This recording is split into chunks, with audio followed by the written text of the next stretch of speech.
Good morning. I am R the Silent. Today, we're going to be talking about a topic that has been misinterpreted or given a lot of negative light over the centuries of this specific topic's existence, right? And I would like to shed some light on some of the experiences I've had, some of the stuff I've read in old grimoires, and a lot of topics and a lot of how do I say this? Stuff I've read, right? So, without further ado, let's get going on today's video, right? Today's video is going to be about, of course, you've read the caption, it's going to be about demons. So, I know the very word in Christian and Catholicism and the umbrellas, like the very similar aspects of different religious sects, I find this word very unappealing. They find it perhaps throughout history used a lot when dealing with people very unkindly, and not just people or situations that are unknown to most, and they just use this word. It tends to put a lot of people off. Movies, Hollywood, all of that kind of stuff. They use this word to kind of put people off, or in a negative sense, or they use it to harm or hurt others, right?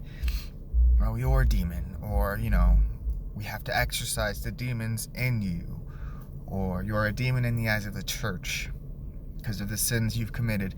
And this isn't the only religion that does it, right? This phrase, this word is used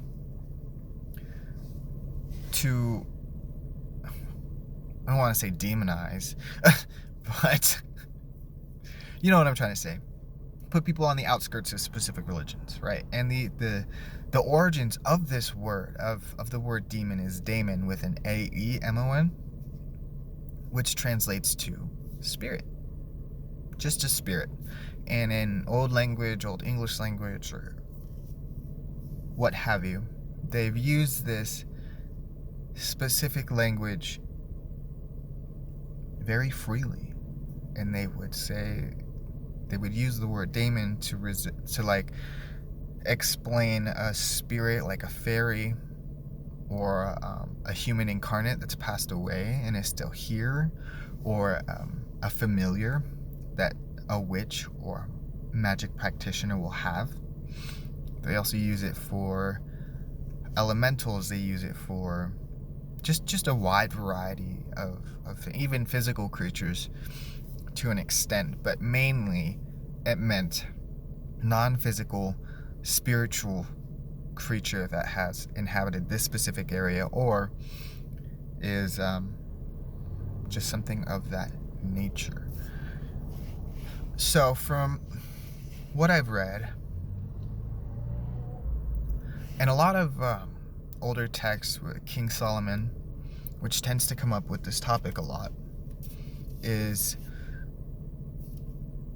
when he used the seals of Solomon to contain an army of demons to control specific parts of the land, to conquer lands, to make a lot of money, to become rich, famous. He created these seals. They're called the seals of Solomon, and they are used widely by a lot of occultists, and they have been known for bringing a lot of renown, not just to the seals themselves, but to the people who have been using them properly, I might add. But there is a catch to it. You have to purify the seals and bless them using Catholic Christian phrases and psalms and stuff like that in the Bible to make them proper for use.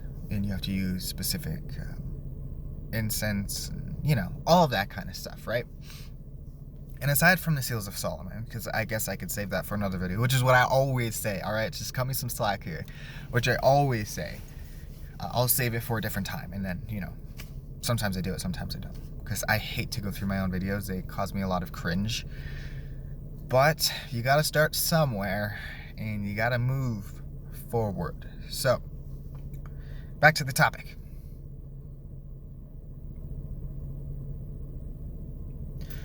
The old text is very difficult to read. I found it very difficult to read because I have the text at home of how he called 72 demons to do his bidding. And this is aside from Lucifer. Lucifer was not included in the 72 demons because he is the king of the demons, or so he has been written as, the king of all demons, right? And a lot of magical works, a lot of different books, summoning, doing rites, you have to go to him and ask permission to use the powers of certain other entities and demons under his control. So it's a hierarchy that goes all the way up, right? So King Solomon, he created these seals, and not all of them were just for the uses of demons. Like I said, he used them for prosperity, used them for money, protection, blessings of his kingdom. And his most renowned seal was used to talk to animals, which I read was very successful for him. So now, there's a lot of seals. I won't lie, there's a lot of seals. But the seals that he used to contain the demons, to bind them to his control, right? They were unable to escape when he summoned them and he called them. He used the Seal of Solomon to bend them to his wheel, to his wheel, his big wagon wheel. All right, ignore that. Anyway, and when they would bow to him, of course, not of their own volition and willpower, because demons have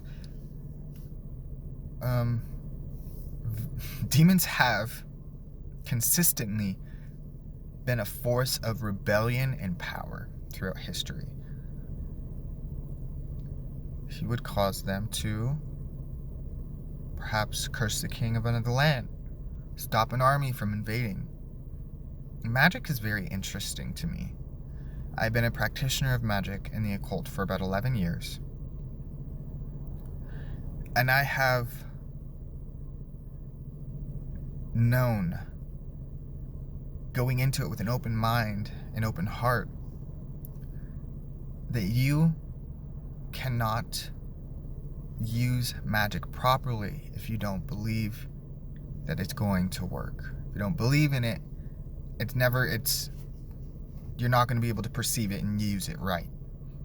That being said, though, atheists can use magic.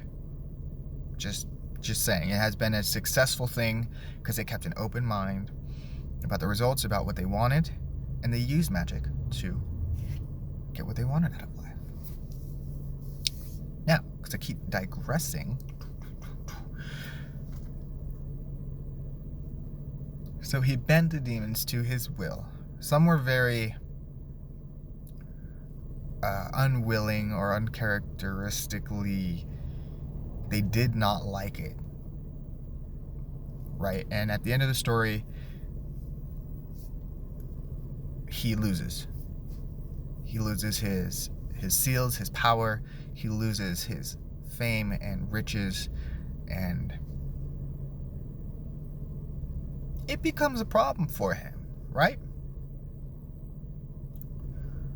But the point is, the very essence of this story is that they can be used to gain the things that we want in the spiritual realm, in the material realm, in the mental realm, right?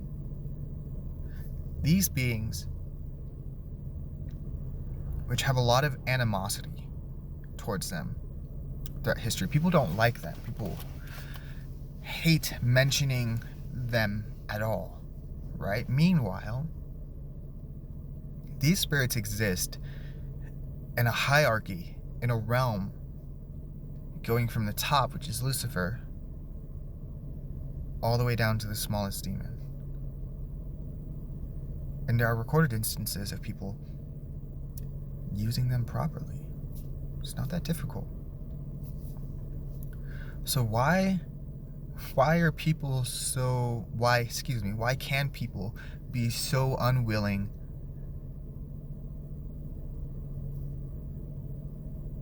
to maybe paint them in a different light, you know? Maybe they're not all so bad.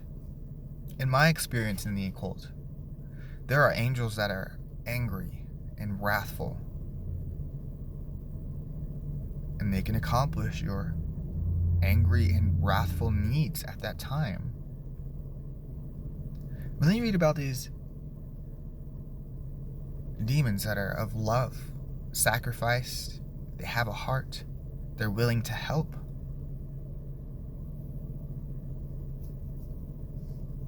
So I suppose ultimately I will leave that subject matter up to you to decide whether or not, and don't go into it, if it's something you would like to pursue, don't go into it using channels that are not proper and safe,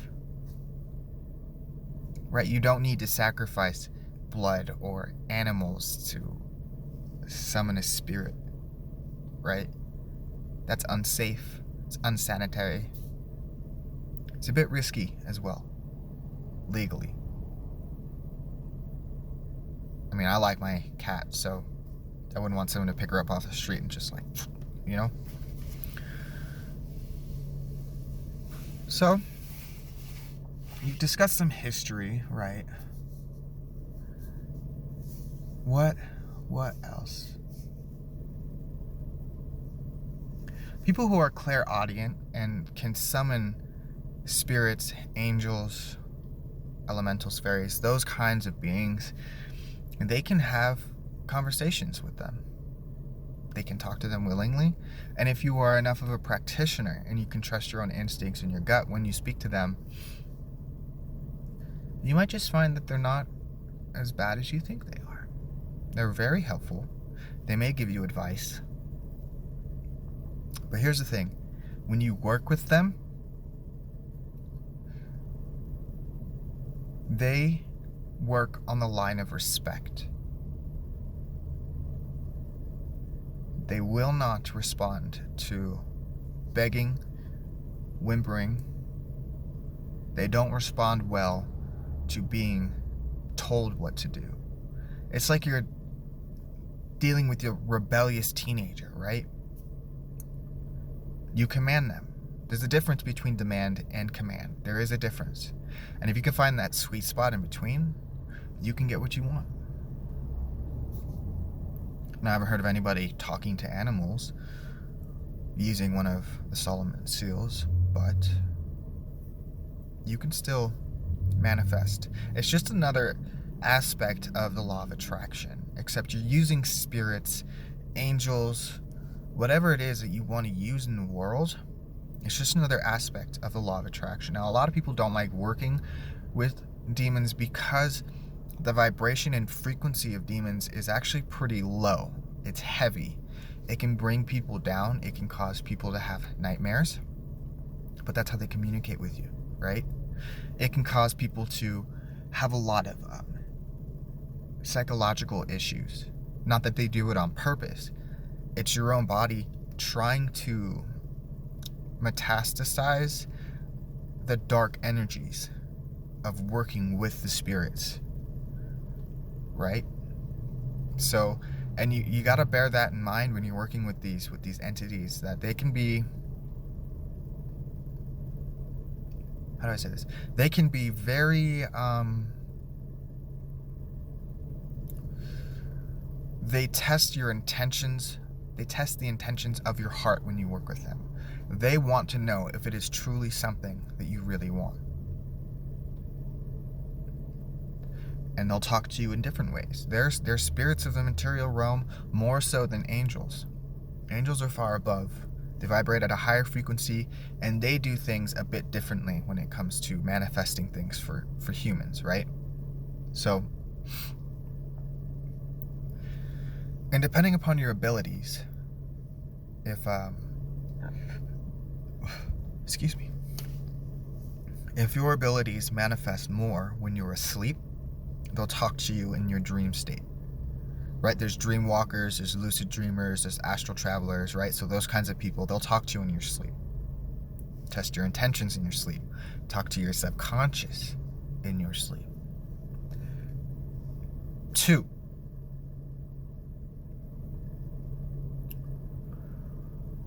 if you're clairaudient, they will speak to you, they'll talk to you, they'll whisper in your ear like a friend trying to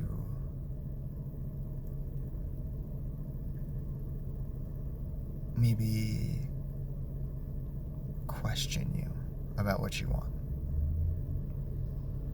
Why are you doing this? Why are you doing that? Is this really what you want? Because I can't see that.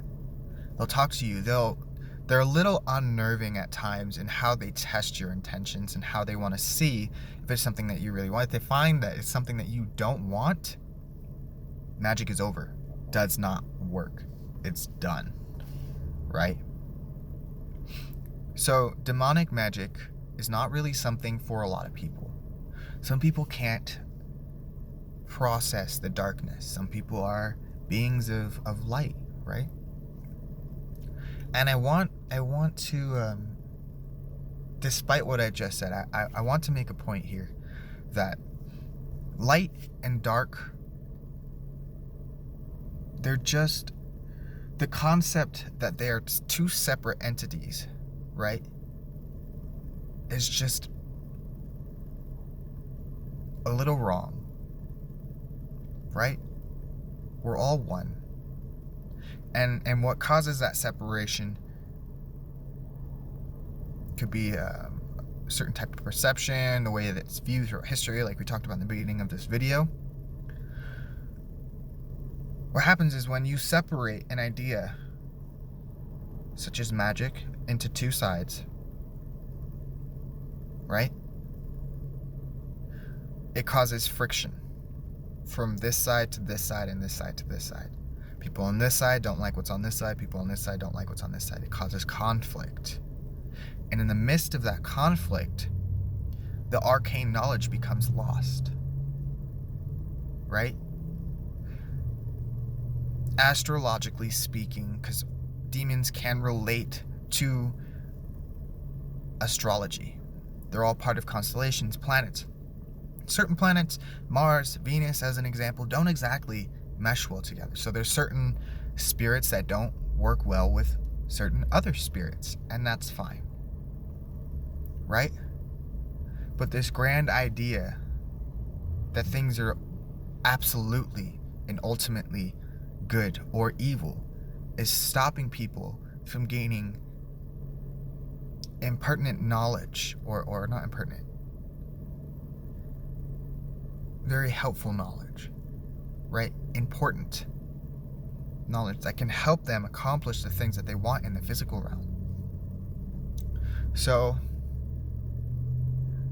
I'm not saying you should work with these spirits, right? Because there's negative effects to this, and there are negative side effects to working with angels too. That's why you see practitioners working only with the lower level entities, because they can process that energy better. Doesn't mean they're bad. It just works with them better. And they may not even be Satanists, right? What is that? Satan is an ideological crack in the idea of Luciferianism, Christianity, and paganism. Right? Now, I'm not saying Christians are wrong, Catholics are wrong, Satanists are wrong, Luciferians are wrong, pagans are... I'm not saying any of that. I'm saying throughout history, as an example, when they were working on getting pagans out of the main field. I can't remember where it started, but when they're working on abolishing paganism, right? They took Pan from the Greek mythology, put him on a poster, drew him on a poster, right? And gave him which is where the goat head from Satan comes from. And they put him there in specific regards with negative intentions, right? Because spelling, words, spells, to try and abolish paganism. And a lot of the Christian rites of passage, of taking in the body of Christ, the blood of Christ, the psalm, a lot of that stuff is actually taken over from paganism because they were trying to assimilate the two so Christianity could topple paganism, and then they rooted it out. You know, the witch trials and all of that kind of stuff happened as well. And I'm digressing again. I'm sorry. So, if it is something that you guys don't want to do, you don't have to. I'm not forcing anybody's hand, but there's the information for it, right? Be kind to your neighbor. You know, if they believe in Satanism, if they believe in Luciferianism, if they believe Christianity, Catholicism, right? All of these people in different areas know something. They all know an aspect of God that you don't, or quite possibly that you don't. And it's very important to keep an open mind about what you can learn from others, because if you think you know everything, you don't learn anything. And if you don't think you know anything, you can learn anything, right? So, that's the video for today. I might do an extension on demons if it's something that kind of takes off, which you never know. But we'll see. We'll give it a shot. And if you guys like this video, if you like the information on this video, if you have any pointers on what you want me to do research about, or a topic that's very interesting on this specific subject, let me know. I'll look into it. I love learning, right? And if there's any information about these specific, demons that you would like me to read as well, shoot that down in the comments. It's not a big deal. And don't fall for the animal sacrificing, absolutely evil and wicked superstitions that people have for specific religions, right? I mean, we all have common sense. Some people use it more than others. We all have common sense. If you find something that's unappealing to you, that you don't like, you can always say, no, I don't want this. Say it with your body, no. And you just move forward, right? There are no absolutes in the world. And this video is running kind of long, so if you like this video, smash that like button. Let me know what you think, and subscribe. And I'll see you guys next week. All right, later.